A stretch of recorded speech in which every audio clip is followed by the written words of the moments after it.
Bueno, mi primer invitado es el director general del Instituto de Acueductos y Alcantarillados Nacionales, IDAN, don Juan Antonio Ducré. Bienvenido, como siempre, a Next Noticias. Buenos días a usted, al doctor Blandón, y a todos los que nos escuchan, siempre a la orden acá. Ingeniero, aquí no hay agua porque llueve y hay agua también porque no llueve. Es decir, aquí pues tenemos una especie de situación donde si llueve en exceso no hay agua y si no llueve tampoco hay agua. ¿Cómo nosotros podemos, porque vivimos en un país tropical, y cómo podemos normalizar ese suministro de agua tanto en invierno como en verano, cuando hay exceso y cuando hay escasez? Bueno, lo que pasa es que también, Fernando, hay una tercera razón por la cual nos toca reiteradamente pedir excusas, pero es una realidad. También no hay agua porque en los últimos 12 años no se han agregado sistemas nuevos de producción de agua a las redes, con un crecimiento urbano que ha duplicado la cantidad de casas, la cantidad de clientes, la cantidad de usuarios. Y ojo que no son los mismos clientes que usuarios.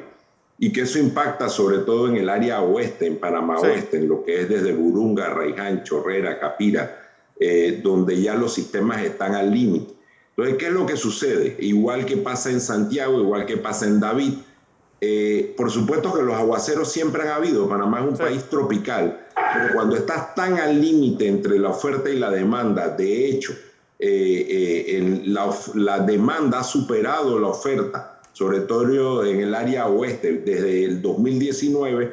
Entonces, cualquier cosa que pase en una de las potabilizadoras que alimentan estos sistemas o estas áreas, de una vez impacta. O sea, no tenemos la resiliencia, no tenemos la redundancia, no tenemos la robustez para enfrentar estos fenómenos climáticos, porque estamos muy al límite entre la oferta y la demanda, y una bomba que se daña, un río que crece, una turbidez que sube demasiado, automáticamente nos afecta a la producción y queda gran parte de la población sufriendo ese fenómeno, que es lo que hay que atacar a través de inversión y a través de aumentar la capacidad de producción, pero también aumentar la robustez de los sistemas para que puedan enfrentar el cambio climático, que es una cosa que no podemos cambiar y que es con la que tenemos que existir.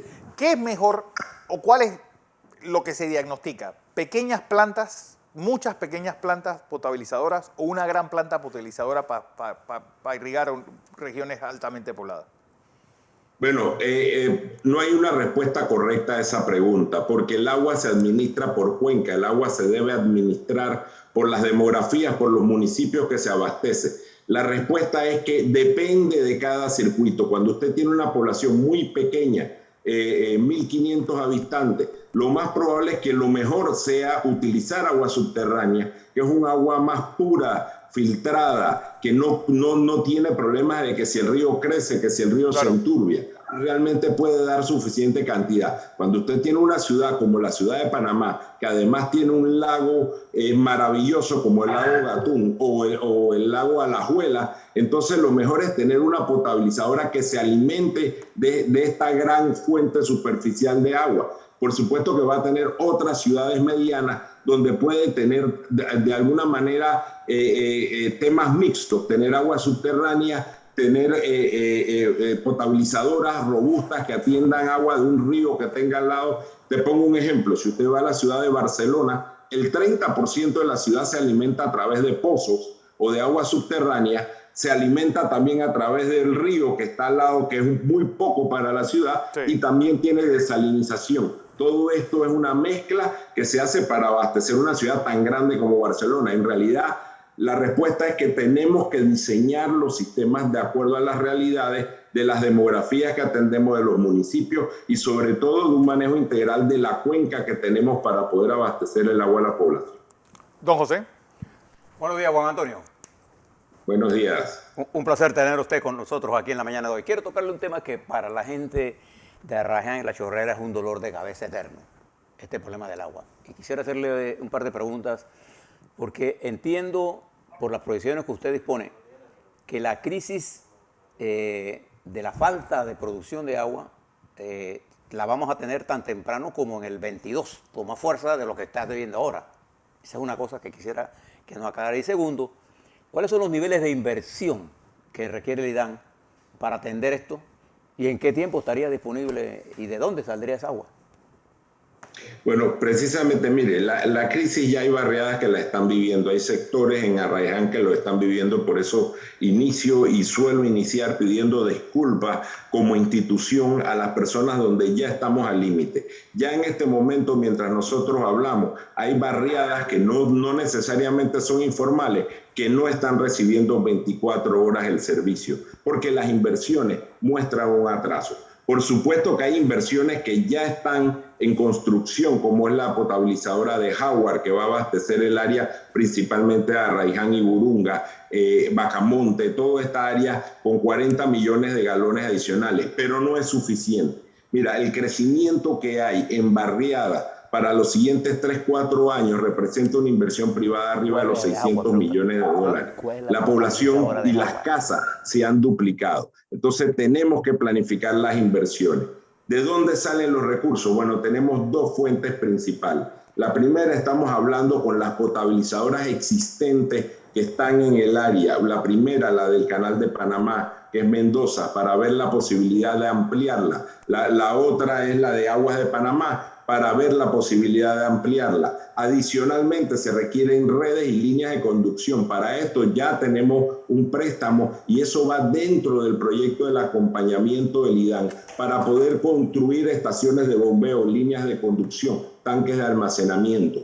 O sea, la respuesta es, las inversiones ya están en planificación o en ejecución para realizarse. Lastimosamente no llevan los tiempos que el crecimiento demandó, porque están atrasadas. Vamos a tener un par de años que van a ser incómodos en muchas áreas. Vamos a tener que manejarnos con esa realidad porque es la realidad que tenemos, pero las infraestructuras tienen que construirse en este tiempo oportuno para poder no solo cumplir con la demanda que hay, sino con una proyección de no menos de 15 años, porque la realidad es que el oeste, cuando llegue la línea del metro nueva, cuando se amplía 8 carriles la carretera, cuando se haga la circunvalación que va por Veracruz hacia el oeste va a crecer a más de 1,5 millones de habitantes en los siguientes 5 o 6 años, y tenemos que preparar los sistemas de distribución, de producción primero y de distribución de agua para atender esta demanda hacia el futuro y no parar la economía y el crecimiento económico que necesitamos para recuperar el país. Otra pregunta ahora para la gente de Panamá, de Chorrera y Arraiján. El sistema actual, como está diseñado, el sistema ahora de distribución eléctrica, no tiene suficiente acometida para la región para mantenerle a usted un servicio de energía y potencia que le permita que sus plantas no estén continuamente sujetas a estos problemas de o falta de suministro o variación en el voltaje. En el caso del agua, toda la generación está viniendo de un lado y como consecuencia, cuando hay una falla, para poder establecer el equilibrio de las tuberías hidrostáticos, usted requiere debería estar pensando en el futuro, tener agua en otras áreas para tener mejor acometida con tanques de reserva. En la proyección que usted tiene, ¿hay esa infraestructura para tener tanques de reserva de manera que usted pueda segmentar y tener control en el caso de las fallas frecuentes de energía que estamos teniendo? Y dos, ¿qué tiempo le ve usted a todo este programa? Bueno, mire, definitivamente la pregunta es importante porque ambas muestran básicamente el mismo inicio. En algún lugar el país dejó de planificar y nunca se ha visto en los últimos años una planificación integral de la matriz de producción eléctrica para que acompañe el crecimiento. Ha estado más enfocado hacia la oferta del mercado que hacia las necesidades que tiene el mercado a futuro para solventar estas infraestructuras que requiere el crecimiento que estamos teniendo. En el caso de la electricidad, sufrimos todos los días esa falta digamos que de robustez también del sistema eléctrico para poder manejar nuestro sistema. Por supuesto que para nosotros parte de la respuesta es, una vez que tenemos Howard, que está al este del oeste con 40 millones, buscar una alternativa más al oeste del oeste. O sea, más hacia el área de Chorrera. Howard está más hacia el área de Burunga y Arraiján. Tenemos que buscar una alternativa más hacia el área de Chorrera para que solvente el crecimiento de Chorrera y Capira. Claro. Por supuesto, el tema de la alimentación eléctrica se tiene que ver, se tiene que también invertir para poder manejar esa parte. Pero las plantas también se pueden de alguna manera diseñar para que tengan una redundancia y una resiliencia en cuanto al sistema de falla, mejores protecciones, más sensibles para que no nos causen los daños que nos están causando, pero es parte de este nuevo proceso de planificación que tenemos que hacer, amén de ver el futuro, porque lo que le digo, ya estamos en una realidad difícil. Tenemos que planificar es lo que viene en los siguientes 5 años, porque la inversión está ahí y se tiene que desarrollar. La gente necesita casa y estamos construyendo obras de infraestructura de movilidad que van a hacer que más gente se mueva hacia el oeste. Y eso tiene que ser acompañado con los servicios básicos necesarios para que haya calidad de vida y no solamente viviendas y oferta de viviendas en el lado. Hacia donde iba. 2 cosas. 1, ¿dónde va a quedar esa planta de Howard? Que físicamente, ¿dónde está? Bueno, está exactamente, si tú vienes por la vía Centenario, cuando pasas el puente sobre el canal, sí, un poco más adelante, a mano izquierda, en un cerro, arriba está la planta de Howard. Ella toma agua del canal más o menos frente a Gamboa, se trae el agua por el borde del canal hasta ese punto, ese cerro, y ella baja de ahí como quien va para Lomacobá, por un camino que va por la selva que se llama el Camino de los Scouts. Salimos a Lomacobá y ahí llega hasta Burunga, hasta el extra de Arraiján, exactamente, ahí está entregando el agua. También tiene otra línea que va hacia el área de Howard, que también abastece el área de Howard y eventualmente llegará a Veracruz. ¿Cuánto va a producir esta planta? Son 40 millones de galones al día. Eso actualmente, mira, te lo pongo en la proporción. La ciudad de Panamá de este lado, entre las plantas de Miraflores, Chilibre, la planta Centenario, que es la que está en Pacora, y las Cabra 1 y Cabra 2, nosotros producimos aproximadamente 250 millones de galones para 1.5 millones de personas. En el oeste, en este momento, se está produciendo 77 millones de galones para unos 650,000 personas equivalentes.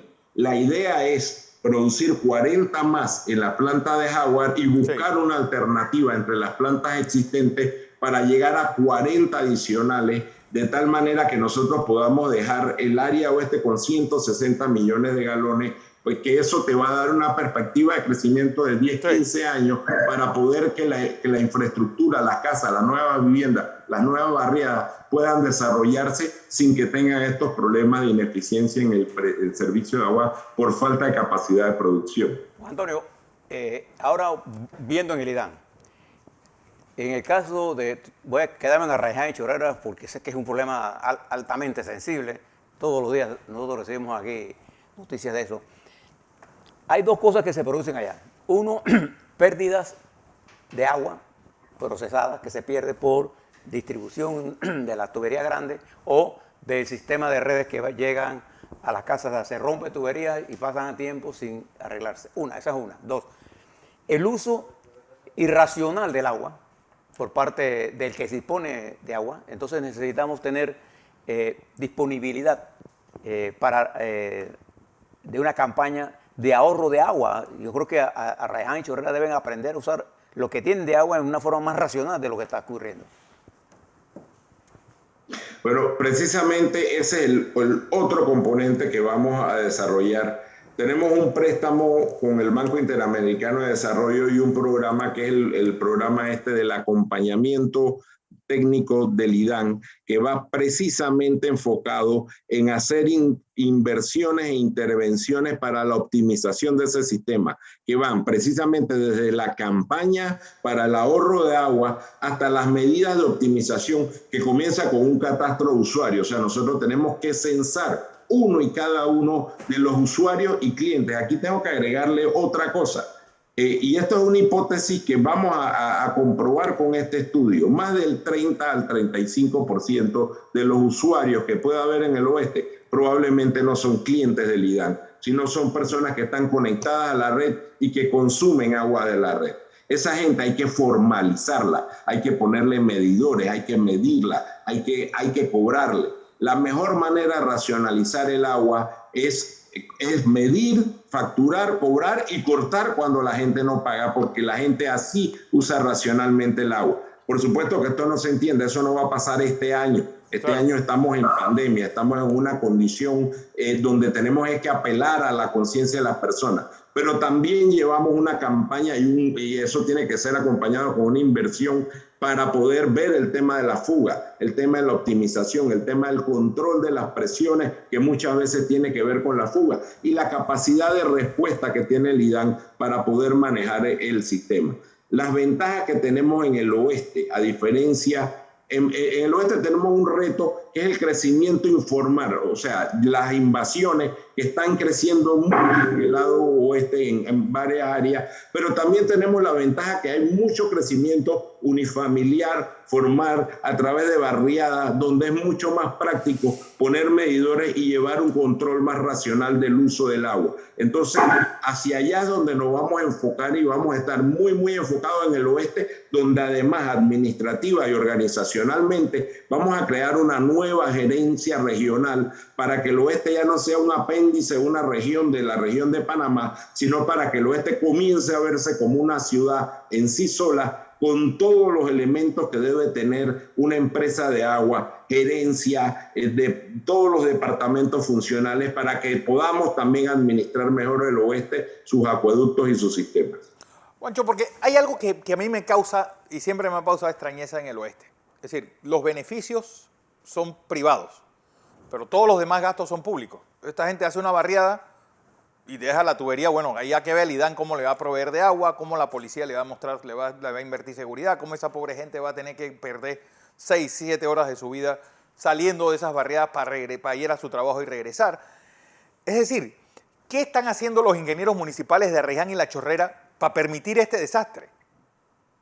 Bueno, el oeste ha tenido un crecimiento orgánico, por llamarlo de alguna manera, y uno ve una mezcla que es muy difícil urbanísticamente manejar. Barriadas que son islas de distintos estratos socioeconómicos. Sí. O sea, usted puede ver una barriada con casas de $200,000, una invasión de por medio, una barriada de $60,000 y después una barriada de $125,000, todas amuralladas, sí, todas aisladas. Eso dificulta la prestación del servicio público. El oeste ahora se está abocando a un plan de ordenamiento territorial que realmente es donde debe comenzar este proceso planificador, pero lo importante es que se va a tener que trabajar muy fuerte en la integración, porque ya Arraiján y Chorrera son dos distritos que son una sola ciudad, como sí, Panamá y San Miguelito.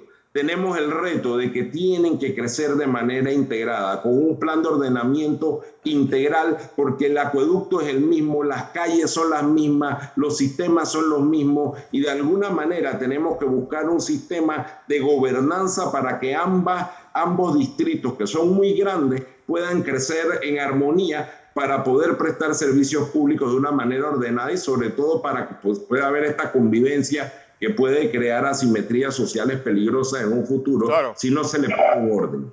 Porque está también el caso de la llamada Ribera Panameña. Es decir, empezamos desde Chame hasta Antón. Y el problema del agua, es decir, ¿cómo se puede desarrollar el turismo sin agua? Bueno, ahí precisamente por eso te decía que el agua se administra por cuenca, por demografía y sobre todo por los recursos que tiene.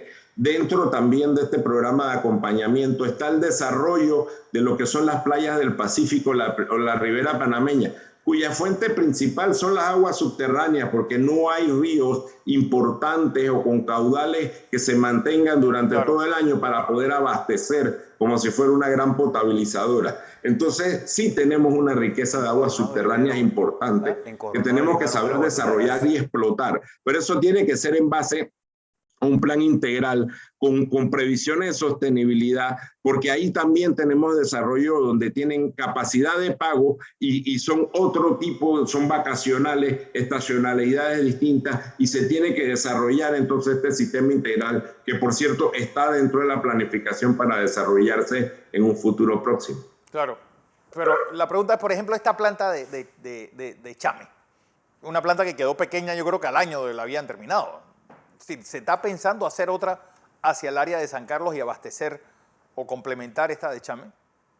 Mira, la planta de Chame, o al igual que la planta de San Carlos, el problema no es un problema del tamaño de hacer la planta, el problema es de dónde sacas el agua o de qué río la abasteces. La planta de Chame siempre tuvo una fuente limitada y sobre todo que se impacta con la estacionalidad. Claro. Durante el río, durante el invierno, la época lluviosa es difícil de manejar y durante el verano el caudal baja mucho. Entonces no hay una capacidad de fuentes superficiales grandes suficiente para las playas del Pacífico. Sin embargo, las playas del Pacífico son ricas en agua subterránea. Lo que nosotros vamos a hacer es desarrollar un nuevo departamento en agua subterránea para poder darle la solución a las playas del Pacífico, que por cierto no es el único lugar. Uno va a muchos países con centros vacacionales enormes, donde el agua viene de agua subterránea. El tema es que hay que saber hacer bien los estudios,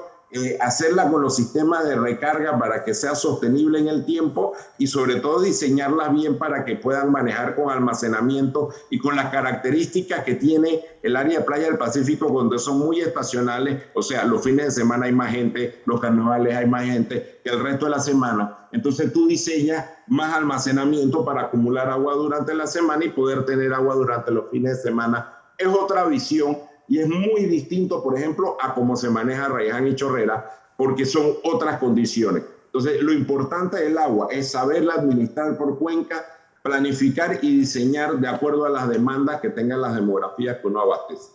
¿Es más barato eso que desalinizar? Por supuesto que es mucho más barato. Desalinizar es un proceso muy caro que es necesario solamente en los lugares donde no tiene ya ni pozo, ni río, ni lago. En realidad, te lo pongo de esta manera, normalmente un lago es tu mejor fuente. Luego un río, si tiene suficiente caudal para la población, sería una siguiente alternativa. Luego tú te vas a las aguas subterráneas que consumen un poco más de electricidad porque tienes que sacarlas de abajo de la tierra, bombeadas, sí. pero pueden ser inclusive de mejor calidad de un río porque no manejan turbiedades. Pero lo último es la desalinización, que cuesta 5 a 10 veces más lo que te puede costar un galón de cualquiera de las otras fuentes. Lugares como Taboga, por ejemplo, sí. No te queda otra que tener desalinización. Isla Colón, te pongo un ejemplo. Tiene que haber una mezcla, como de hecho la estamos haciendo con Big Creek, que es una laguna que abastece la ciudad, con pozos que abastecen cuando aumenta, y probablemente hay que hacer una desalinizadora para tener la redundancia de que si falla un sistema de esto, o para atender estacionalidades muy puntuales, porque consumen mucha electricidad, pero cuando llega mucho turismo, habría que prender la desalinizadora porque es importante, sobre todo, mantener la capacidad de servicio y la demanda para el desarrollo del turismo, en ese caso, específicamente de Isla Colón, por ejemplo. Bueno, entrega de bonos digitales. Juancho. Bueno, estamos ya en el programa del Vale Digital 2.0, comenzó ahora en agosto.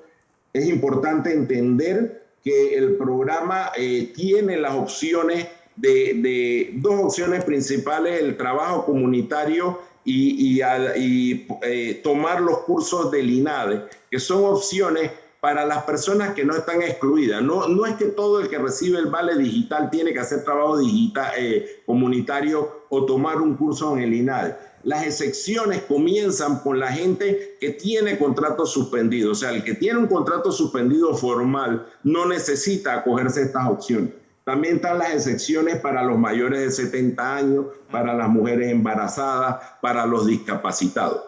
Te cuento un poco la estadística. Por supuesto que uno se mete a la página de valepanamásolidario.gov.pa. Las personas que han sido ya suspendidas del programa por cualquiera de las razones formales que aparecen en el decreto que lo reglamenta, pueden ver su saldo y todavía pueden utilizar su saldo en el caso de que ya estén excluidos del programa. Las personas que no cumplan con estas excepciones pueden inscribirse entonces en esto. Te cuento que los exentos en este momento suman más de 100,000 personas en este momento, pero hay más de 585,000 que ya están registrados para los temas de trabajo comunitario o el tema de los cursos del INADE. En este caso, hay casi 400,000 personas que se han inscrito para los cursos y hay más de 150,000 personas que están dispuestos a hacer y están habilitados para el trabajo comunitario. Con los que van a hacer trabajo comunitario, se habilitan y es luego la Secretaría de la Descentralización y el Ministerio Social quienes van asignando a través de las juntas comunales donde realizan los trabajos, por supuesto que lo van a realizar cerca de sus lugares de vivienda, y una vez que ya están habilitados, aunque no estén llamados al trabajo, por supuesto que son acreedores al bono digital. Lo importante es entrar a la página de valepanamásolidario.gov.pa, chequearse, y en el caso de querer registrarse en los cursos del INADE, entrar entonces a la parte de la página de inadester.gov.pa para poder inscribirse en estos cursos, los cuales realmente son cursos muy básicos que van a ayudar. Hay cursos nuevos que tienen que ver desde mantenimiento preventivo de automóviles, atención al turista, hasta nociones de hojas de cálculo. Y realmente son herramientas que lo ayudan a uno al crecimiento personal, y vale la pena aprovechar el beneficio del bono digital para poder tomar estos cursos e inscribirse y poder seguir manejando esta situación difícil económica que ha generado la pandemia. ¿Qué pasa con personas que la empresa reactivó, pero los trajo para despedirlos? Es decir, ¿pueden volver a inscribirse en estos bonos digitales o ya ha cerrado los que están recibiendo? No, por supuesto que si hay una persona que ha perdido el trabajo y tiene una condición, entonces podría entrar dentro de los parámetros que están establecidos en el decreto. Tiene que entrar a las páginas de bono de Panamá Solidario y ver los requisitos que existen, y por supuesto que podría inscribirse cumpliendo con los parámetros que están marcando ahorita mismo, que como te digo son básicamente dos: el trabajo comunitario o los cursos del INADE. Realmente lo importante es, como te digo, que ya hay más de 104,000 personas que están exentas de estos dos requisitos, y como te digo, ya van casi por 600,000 o llegando a 600,000 personas, las personas que se han acogido a cualquiera de estas dos modalidades, para dar entonces final un beneficiario de más de 700,000 personas que van a seguir recibiendo el bono digital. Juan Antonio Ducré, director general del IDAN, gracias por estas informaciones. A la orden. Así es.